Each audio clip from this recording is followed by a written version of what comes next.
고린도 전서 15장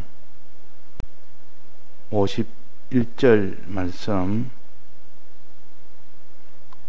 보라, 내가 너희에게 비밀을 말하노니 우리가 다 잠잘 것이 아니요 마지막 나팔에 순식간에 호련히 다 변화하리니 나팔 소리가 나매 죽은 자들이 썩지 아니할 것으로 다시 살고 우리도 변화하리라.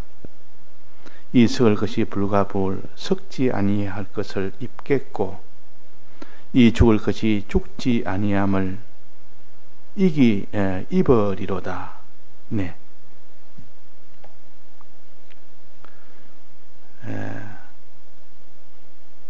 예수님의 부활의 공로로 인해서 우리가 부활할 수 있는 이 큰 구원을 받게 됩니다. 예수님의 부활이 없었다면 우리는 부활할 수가 없습니다. 사람이 죄로 인하여 죽음으로써 다 끝이 나서 다시는 살아나는 길이 없는 영원한 하나님의 은혜가 차단된 그 사망 속에 갈 수밖에 없지만은 예수님의 부활의 공로로 인해서 우리가 다시 살아나는 이 부활이 있는 겁니다. 이 부활은 미래에 이미 약속이 되어 있습니다. 마지막 나팔에 순식간에 호련히 다 변화하리니, 부활은 변화입니다. 부활을 다른 말로 바꾸면 변화한다, 그렇게 우리가 가져야 되겠습니다. 마지막 나팔 소리, 나팔에 순식간에 부활하리니 아니고 변화하리니, 지금 이 몸이 죽었다가 다시 살아난다는 것이요, 내 몸이 죽었다가 다시 살아나는 것, 이거 부활입니다. 내 심신의 기능이, 죽은 기능이 다시 살아나는 것이, 이것이 부활입니다. 그런데 죽은 것이 다시 살아날 때 죽기 전에 있던 상태와 죽고 난 뒤에 다시 살아나는 부활할 때 상태가 같습니까? 다릅니까? 다르다, 그 말이에요.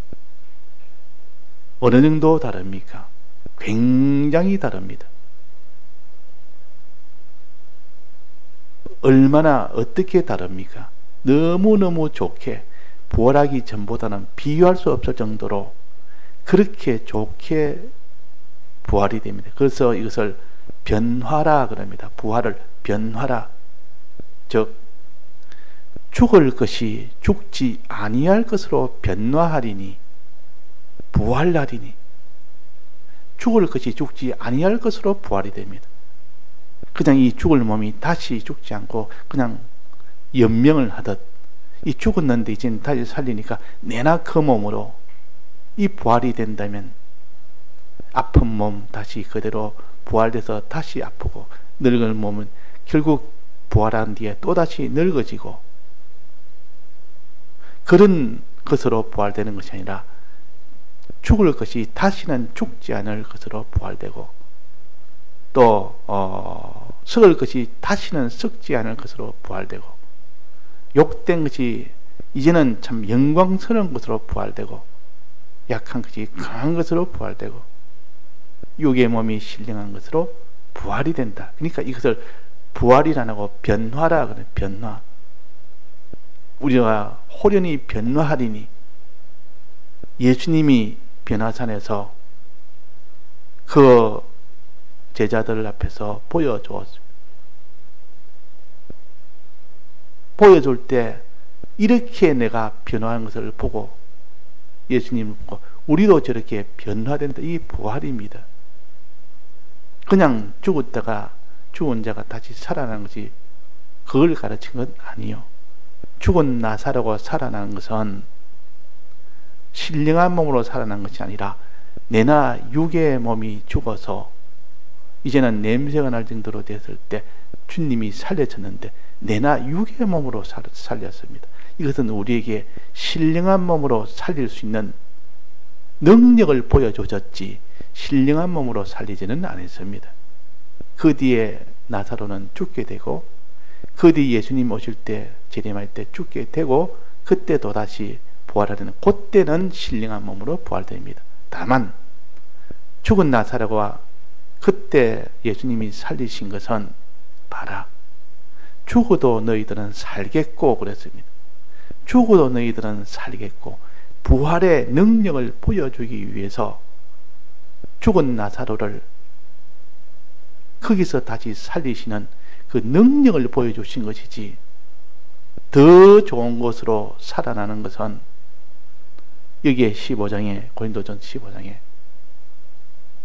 변노하여 죽을 것이 죽지 아니할 것으로 이제는 살아나는데 다시는 죽지 않는 그 몸으로 살아나고 다시는 그게 썩지 않을 그 몸으로 살아나고 이전보다 더 실력이 있고 능력이 있고 그런 몸으로 살아나는 이것이 예수님이 우리에게 주신 부활입니다. 그 예수님의 부활은 이렇게 우리에게는 보배와 같은 부활이라 예수님이 죽으심도 보배와 같은 죽음이라 그래서 예수님의 피를 보혈이라 그럽니다. 예수님의 죽으심, 예수님 부활도 우리에게 보배와 같은 그런 부활입니다. 사람이 죽은 자가 변화하여 다시 살 때 변화되어 다시 부활됩니다. 변화돼서 더 좋은 것으로 늙지 않고 쉬하지 않고 죽지 않고 약하지 않고 영광스러운 것으로 이렇게 부활이 됩니다. 그 부활된 그 사람이 어디에 삽니까? 천국에 삽니다. 하나님 아버지 집에 삽니다. 자, 부활한 것도 그렇게 좋은데 영원히 살 집을 아버지 집에 천국에 들어간다. 이 다 부활의 약속의 은혜요. 이 천국에 들어가 사는 이것이 하나님의 우리를 부활시켜서 주시는 그 은혜가 천국 시민권이라 영원히 천국에서 사는 집 없는 사람을 성경에 뭐라 합니까? 나그네라 그럽니다. 객이라 그러고 나그네 그러고 나그네로 있을 때 그 객을 영접해라. 그 나그네들을 다 영접해라. 집 없는 그들을 다 그들 영접해서 그들이 평안 중에 거할 수 있도록 해줘라. 그러지 않습니까? 우리는 이 땅에 다 집 없는 나그네들이요. 우리는 이런 객이요, 객. 노숙자라 그 말입니다. 노숙자들은 집이 없는 자들입니다. 그냥 길에서 집이 없으니까 길에서 잠을 잡니다. 그러나 예수님의 부활의 공로로 우리는 영원한 아버지 집이 우리의 집이요. 노숙자가 에게 집을 하나 주었는데 너가 오늘부터 이 길에서 자지 말고 이제 너에게 내가 처소를 주겠다. 내가 너희를 위하여 준비한 처소가 있다. 이 처소는 하늘나라요. 왕이 거하는 궁전이요. 하나님이 계시는 그 나라라. 그것을 우리의 처소로 주신 것이 부활의 은혜요. 또 그 처소에서 어떤 자로 어떤 위치로 사느냐, 그 나라에 하나님의 종으로 살아도 하나님의 종이면 얼마나 좋습니까? 거기서 품삯을 받아서 영원히 주인을 모시고 사는 것도 좋은데 하나님의 아들로 모든 종들 위에 하나님의 아들로 삼아주시는 것이 부활의 은혜요. 하나님의 아들로. 자, 하나님의 아들하고 그 하나님의 종하고 그 지위가 얼마나 차이 납니까? 그 어떻게 차이 나는 것을 성경에 어떻게 비교를 했습니까? 이삭과 이스마엘은 똑같은 아브라함의 아들이지만은 이스마엘은 하나님의 아들인데 약속받은 아들이 아니기 때문에 정식 아들이 아닙니다. 그러나 이삭은 하나님이 약속을 받은 아들이라. 차이는 뭡니까? 약속을 받은 아들에게는 하나님의 유업을, 아버지의 유업을 다 받는 것이 그 아버지의 아들입니다. 우리를 하나님의 이삭의 자손으로 하나님 아들의 정식 아들이 되어서 하나님의 유업을 받는 겁니다. 그걸 가르쳐서 하나님 보좌 우편에 앉았다 그랬습니다. 하나님 보좌 우편에 예수님이 우리 위하여 대신 부활하셔서 성천하셔서 하나님 보좌 우편에 앉은 것은 우리에게 하나님의 아들의 지위를 주어서 하나님의 모든 일을 맡아서 하는 그리스도의 직분을 그 후사가 되도록 하는 이것이 하나님 보좌 우편입니다. 이 일을 맡깁니다. 이 일은 하나님의 은혜를 베푸는 것이요, 하나님의 은혜를 받아서 만물에게 은혜를 베푸는 그 사업입니다. 자, 이 사업이 좋습니까? 별로 이것은 힘만 들고 아무런 기쁨이 없겠습니까? 하나님의 은혜를 받아서 은혜를 주는 그 사업보다 지금 말하면 자선사업과 같은 겁니다. 가난한 자, 불쌍한 자, 병든 자, 이런 자들만 찾아가서 그들에게 좋은 것을 막 줍니다. 그들이 필요한 것 다 줍니다. 그러면 그들이 기뻐하고 좋아하고 또 영광을 돌리고, 자, 그런 일을 평생 자기 직업으로 삼는 사람은 영광 중에 그 일이 너무 영광입니다. 여기 가서도 또 하나님의 은혜를 또 전해주고 저기서도 전해주고 이러니까 이 만물이 그 하나님의 아들이 오기를 고대한다 그래요. 고대하고 소망한다. 하나님의 아들이 와서 우리에게 이 모든 필요한 것을 주기를 다 원하니까 그 만물들이 그렇게 한다. 자, 그런 직업은 뭐 스트레스 받는 직업입니까? 기쁨이 넘치는 직업입니까? 그것을 평생토록 합니다. 영원토록 합니다. 그러니까 하나님 보좌 우편이라는 것은 만물에게 은혜 베푸는 그 직분이요, 이것은 다 부활로 인해서 우리에게 주신 소망입니다. 부활이 없었다면 우리는 그렇게 안 되는데, 항상 부활로 4가지 영생을 주셨다. 4가지. 죽을 몸이 죽지 않을 몸으로, 썩을 몸이 썩지 않을 몸으로 이렇게 부활을 시켜서 영원한 하나님의 집, 하나님의 처소에 있도록 하시고, 그 처소에서 하나님의 아들로 이렇게 삼아 주셔서 아들 되게 하시고, 그 아들에게 하나님의 모든 유업을 다 물려서 영원토록 하나님의 은혜를 베푸는, 은혜 베푸는 지기로 살 우리들입니다. 자, 이것을 우리에게 소망으로 주셨습니다. 소망으로. 우리의 소망은 땅에 있는 이 소망과는 비교를 못합니다. 땅에 어떤 소망이 크고 어떤 지금 형편이 자기가 높다 할지라도 하나님이 우리에게 주신 이 부활로 인한 영생의 이 소망보다 큰 것이 없습니다. 이 소망이 우리의 소망이요, 이 소망을 가진 자, 이 사람은 용사요, 아무도 이 사람보다 더 큰 소망이 없고 이 소망을 막을 자도 없고 이 소망을 꺾을 자도 없습니다.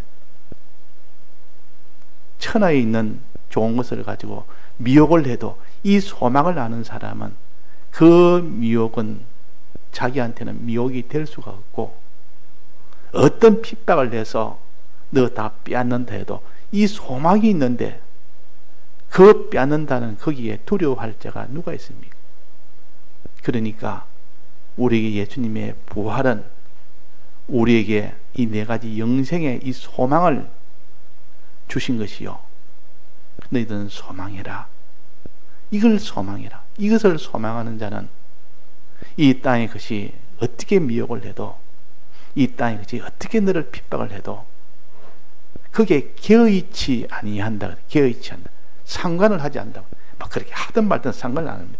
왜? 더 크고 더 좋은 것이 이미 우리에게는 확정이 되어 있고 미래에 받을 것이 소망이 되어 있으니까 이것을 소망하는 사람은 미혹도 개의치 아니하고 핍박도 개의치 아니하고 그렇습니다. 그래서 우리가 소망의 이 사람이 된다. 이 소망, 부활에 대한 소망입니다. 예수님이 부활하심으로 주신 이 소망이요, 예수님의 부활하심을 주신 소망이요, 이 소망 하나가 있고 또 하나는 또 뭐가 있습니까? 예수님의 죽으심, 예수님의 부활로 인한 소망이 아니라 예수님의 죽으심으로 인하여 주신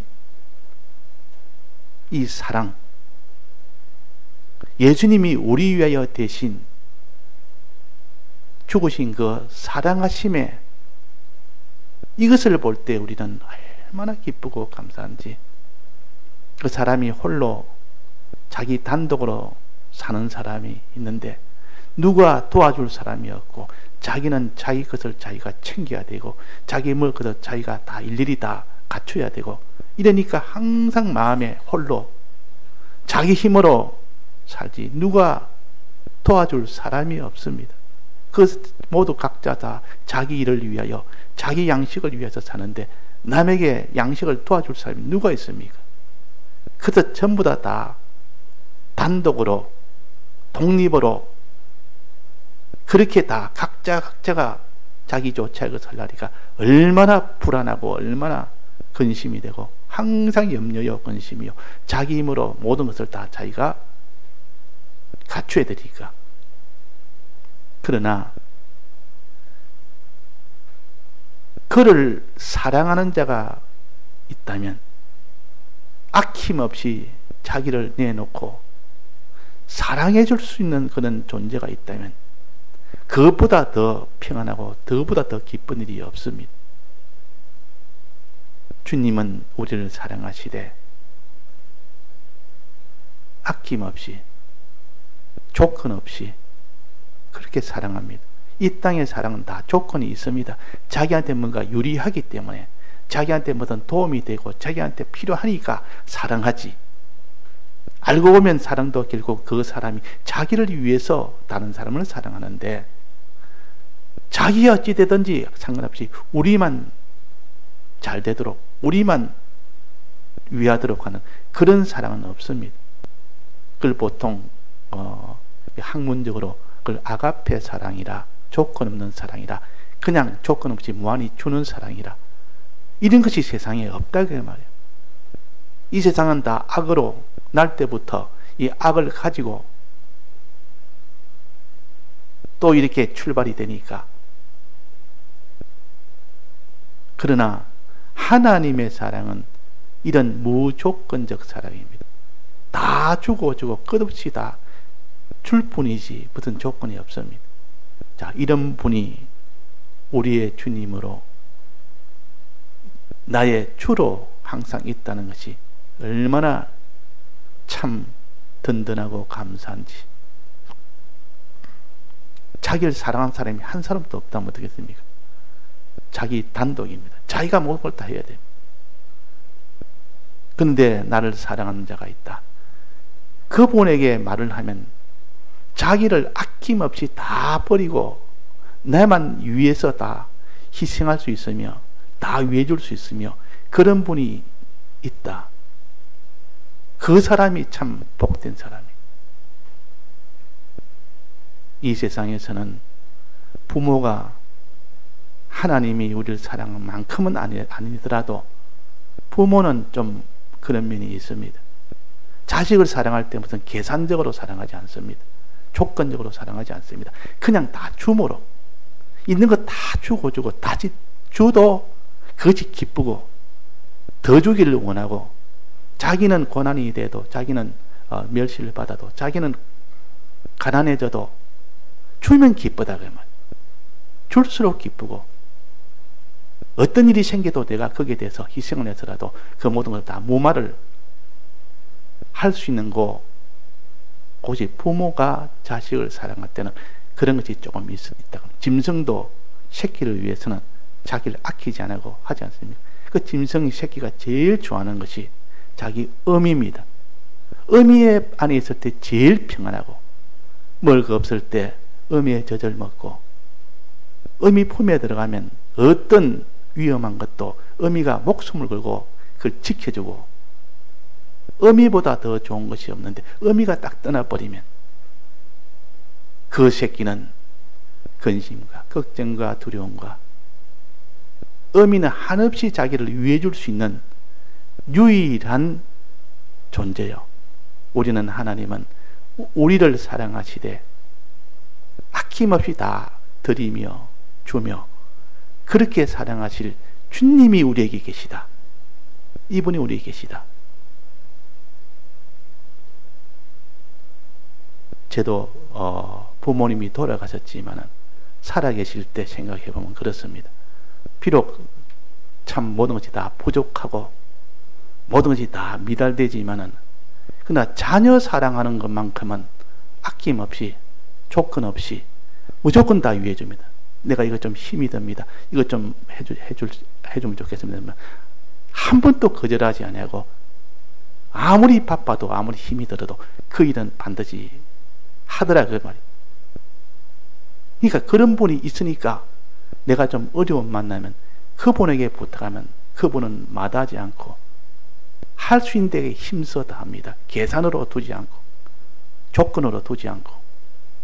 하나님은 이 모든 육신의 부모보다 더 큰 사랑을 우리를 사랑하니까 이 사랑의 주님을 우리가 만나서 우리 위하여 아낌없이 십자가에 죽으심을 이렇게 다 자취하시고, 다 이렇게 하신 것은 주님이 우리를 사랑하되 십자가에 죽으심으로까지 사랑하는 것, 이 사랑에 주님과 하나가 되는 요 사람이 될 때 그 사람이 주님과 주님의 죽으심과 연합하는 자요.